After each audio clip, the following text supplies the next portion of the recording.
lot of people asking is Deontay Wilder a Hall of Famer? Let's talk about it. Thumbs up the video, share the video, subscribe to the channel, and subscribe button is the bell icon button. Me and Adonis had this conversation on the phone, Modern Brutes. And yeah, he a Hall of Famer. I mean, he got the third most title defenses in the heavyweight division. Once you start talking about obviously the longest reigning heavyweight champion of all time, I believe was Joe Louis with 26 title defenses. I think he fourth. He third or fourth. 19 was Larry Holmes. In either, and I'm not talking about length of reign, I'm talking about number of consecutive defenses. Either Vladimir Klitschko or Vitaly was Vladimir was either fourth or third, or either him or Deontay. I can't remember. But he top 4, top 5. Okay. That's something to be said. That's not easy to do. Well, he didn't fight nobody, and people say that. Oh, if you get to that level of defending the title, he fought people. I mean, you can say Klitschko didn't fight nobody. This motherfucker lost to Chris Bird, one of them. Ross Purity, rest in power to him. You know what I'm saying? So we can say the Klitschkos didn't fight nobody. So y'all can go on and on. You can dissect a lot of different people. Say, who the fuck is Tex Cobb? Who is Gary Cooney? Who is Ken Norton? For people who don't know shit about boxing. Depending on the generations, most people don't know shit about boxing, so you can't have that conversation. Well, he couldn't box. Most heavyweights ain't got no fucking skill. Did George Foreman like the most skilled fighter out there? Let's keep it funky. Come on, man. Was Sonny Liston the most skilled guy out there? When you're talking about the most skilled heavyweights, a lot of times there are undersized heavyweights like Tyson Fury, or guys moving up in weight, Evander, Usyk, James Toney, guys like Samuel Peters, Nikola Vujovic. A lot of them guys really wasn't skilled. You got your outliers, or your Muhammad Ali's and Joe Frazier and Floyd Patterson's and obviously Joe Louis. Yeah, you got those guys. You know what I'm saying? Most of the heavyweights ain't skilled. Riddick Bowe probably could have went down as the most skilled and greatest heavyweight, but hey, he ain't have it all together inside and outside the ring. Andrew Golota was another very talented and skilled heavyweight, just was loony as fuck up outside the ring. So when you get a competent heavyweight inside and outside the ring, and they got skills and they, everything going well, that's a rarity. Because you got to think about it. We never seen peak Muhammad Ali because they took it from him. They took his prime from him. And look at like Ben Simmons, who sat out missed like a season, and then never was the same. Look at Deshaun Watson, sat out a season and some change, and I comfortably say this, he'll never be that guy again. So think about that. Modern athletes missing time voluntarily or suspension, outside of injury, because when you rehab an injury, you coming back bigger, better, and stronger. You know what I'm saying? You constantly rehab, you constantly working out. When you suspended or you forced to sit out, a lot of these dudes ain't be doing shit at the crib. They smacking cheeks and spending cash.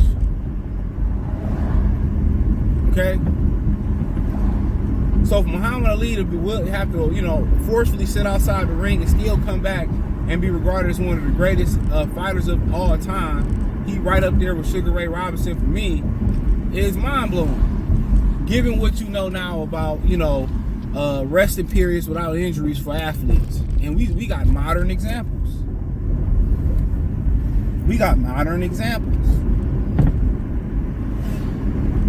So, say what you want to say. Deontay Wilder, bronze medalist. He fought 40-something nobody. Man, get up out of here. The boy started boxing super duper late. Do you understand what him and Gabriel Rosado and Sergio Martinez and guys that came super duper late to the game, all them jokers should be Hall of Famers just by getting to the prize fighting level, not even having to win a world title.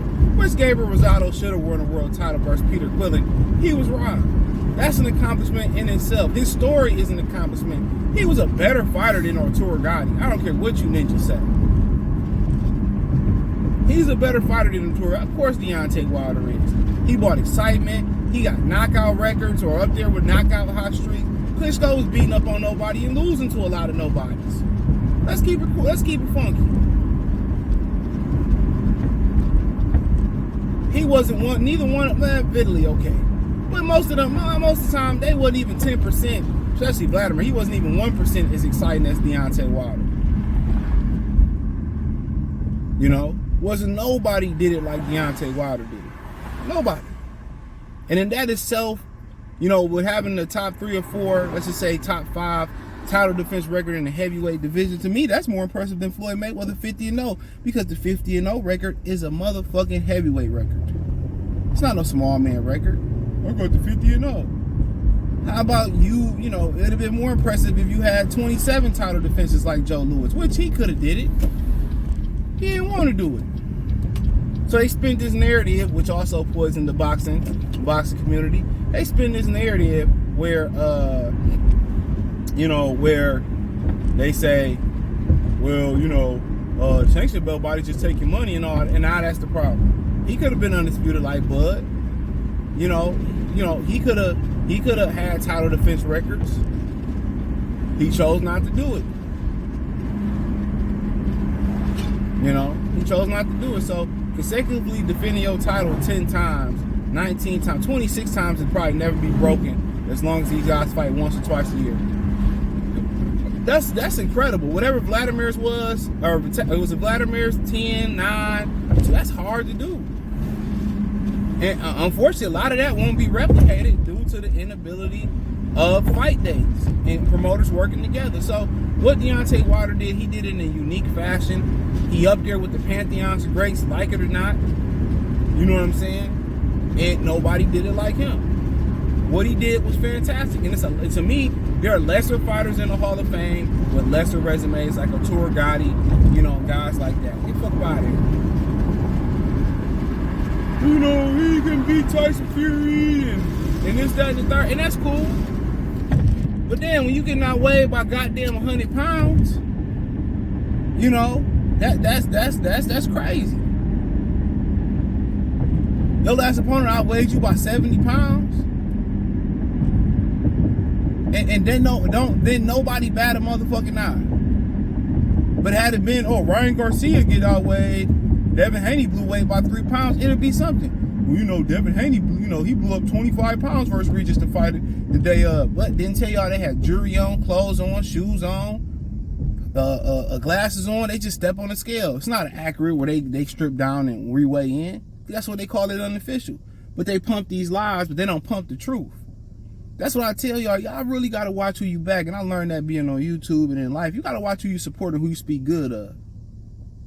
You know, yeah, look, my girl, man, she a good girl. Meanwhile, she getting taken on a pound tizzy menage a trois tour by the niggas on the corner and shit. That's why I don't never speak nice of nobody no more. I ain't got nothing good to say about nobody, and I ain't got nothing bad to say about nobody. How about I just don't say shit? If I fuck with you and show you by actions, these people embarrass you quick, fast, in a hurry. And you be speaking highly of these niggas and these hoes be speaking down on you. You do the most for them. It's a fucked up game. I ain't even seen when niggas' kids speak down on the dad, and the dad did everything to get custody, spent all this money, and did all this shit for them. Niggas be hurt. And I can see it in their eyes. They wish they never had kids. I can see it. They ain't got to say it. I can see it in their eyes. And in today's climate, ain't no such thing as a healthy relationship no more, man. It ain't nothing. It's in a long term, a forever healthy relationship. It don't exist.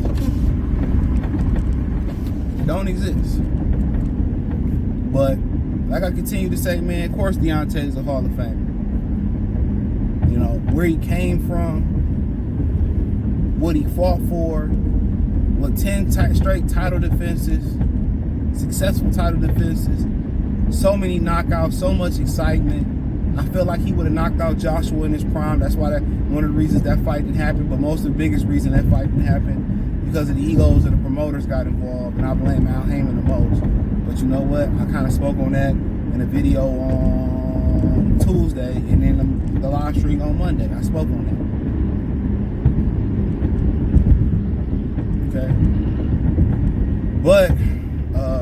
Yeah, to me, yeah, a Hall of Fame. Y'all want to put Spence in the Hall of Fame. He did more than Spence. I don't care if he didn't unify belts.